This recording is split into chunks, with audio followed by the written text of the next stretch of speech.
looking at the principles of flight, and we want to focus on lift.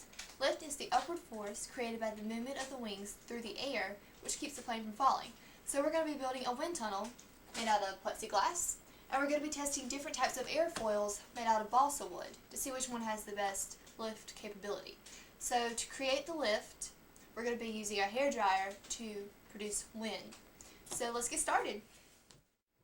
We're going to start by shaping our airfoils, and what we're going to do is we're going to make the camber, which is the curvature of the upper and lower surface area of the wing, similar, and we're also going to make the weight the same, but our width is going to vary.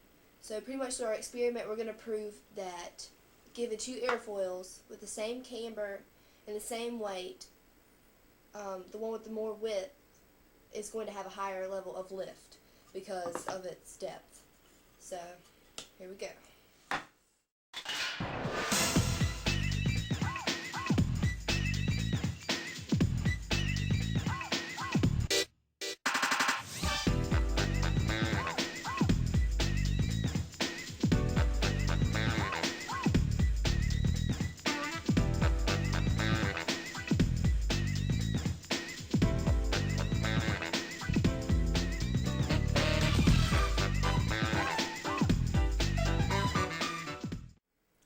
Finished our airfoils, and this is some of the stuff that is left over from sanding and cutting. This is the dust, and this is some of the excess wood that we had to cut off. But these are finished products. They're very much alike. Their camber is very similar. You can see the upper and lower camber here. And this airfoil has more surface wing area than this one. So we're hoping to prove that the one with the more surface area on the wing will produce more lift. So now we have to construct our wind tunnel made out of plexiglass. Here we go. Here is our plexiglass that we're using to make our wind tunnel out of. As you can see, we've drawn our lines where we're going to cut our plexiglass into 5 sides for our wind tunnel. We have the 2 smaller sides and then the 3 larger sides. Instead of using plexiglass for the bottom, we're going to use a board. So this requires semi-dangerous tools, so my father will be taking care of this procedure. So good luck to him. Okay, we have finished cutting our pieces for our wind tunnel, and this is the first one I'm going to show you.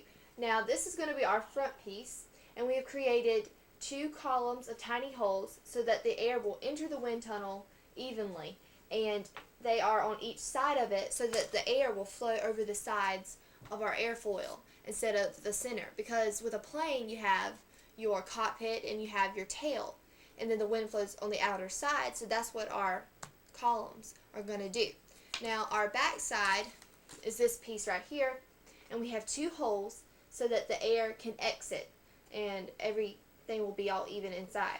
Now originally this was going to be our front piece with only 1 hole, but we decided to use our front piece that we're using now with the columns as our front piece because we want the air to go in evenly and it should work better. Now this is our airfoil, and for our airfoil we have made vertical stabilizers. These will help to prevent yaw. Yaw is our side to side motion, so we will place them like this on the airfoil to prevent the yaw. Now this is our dowel rod, and it will be stuck in our base for the wind tunnel so that it will guide our airfoil. We'll just stick the airfoil on the dowel rod so that it won't flop around the wind tunnel, it will just go up and down. We have also made a change in our plans. Instead of using a hairdryer, we're going to be using this leaf blower because we tested the hairdryer on a temporary wind tunnel. We put all the pieces on, just taped it together, and it really didn't have enough force, so this leaf blower should have more of an air force, a higher air force. And if you're wondering how we're going to get the air to go through our columns of holes, we're going to be using a duct. Now our duct will be taped on to our front piece around the wind tunnel, and it will also be fastened to the leaf blower so that the air goes into the bag and through the hole, so all the air is kept in here instead of going crazy and not really going through our holes like we want it to. So let's see if this thing works. This is our finished product. We have finished our wind tunnel, and so what's going to happen is our leaf blower is going to produce air, and it's going to go into our duct, and the air in the duct will go through our two columns into the wind tunnel, and the air will produce lift upon our airfoil, and the air will exit out of our back piece with the two holes in it. Now, the first one we're going to be testing is the airfoil with the most surface area, and so we're hoping that that's going to create the most lift. So we'll see which one works the best.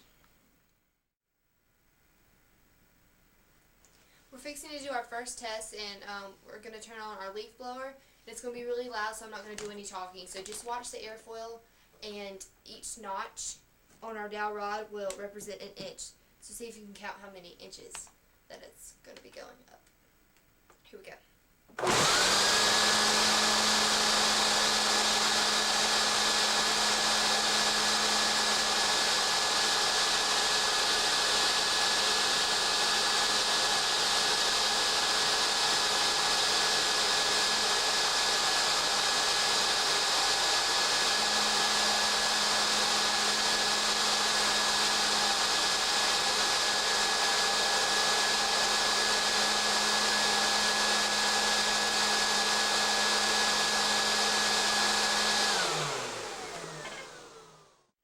Our airfoil with the most surface area got to a little above 8 inches. Now we are calling this one When Pigs Fly because we had always talked about getting an airplane, and we would always name it When Pigs Fly because we never thought that we would get one. So this is the closest thing that we've ever had to a plane. So this is When Pigs Fly, and that is the one with the most surface area. So now we're fixing to test our smaller airfoil, and that's called 1 in a million. So let's go. This is our second test, so let's turn on our leaf blower.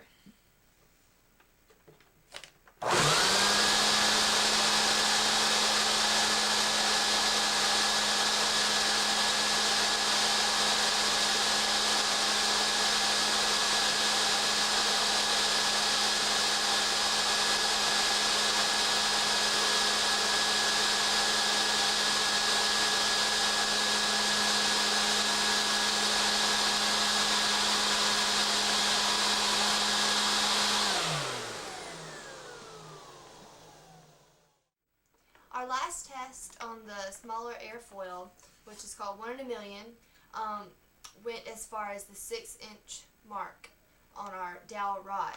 So our hypothesis was proven correct that the airfoil with the most surface area produced more lift than the airfoil with the smaller surface area. Now that we have finished our experiment and we've proven our hypothesis to be true, we want to recap on all that we've done. So let's start with our leaf blower. Our leaf blower produced wind, which went into our air duct, and then our wind went from our air duct into our two columns of holes, which sent the wind into our wind tunnel, and then the wind produced lift upon an airfoil that was on our dowel rod, which was used as a guide and also kind of as a measuring tool. And then the air from the leaf blower exited out the two back holes of the wind tunnel. And so, just to also recap our results, we proved our hypothesis true by saying that When Pigs Fly, which is our airfoil with the most surface area, produced more lift than 1 in a million, which is our smaller airfoil. And 1 in a million got to about 6 inches, and When Pigs Fly got out to about 8.5. So now that this project is over, it's really sad. Not really, but it's been a lot of fun hanging out with my dad.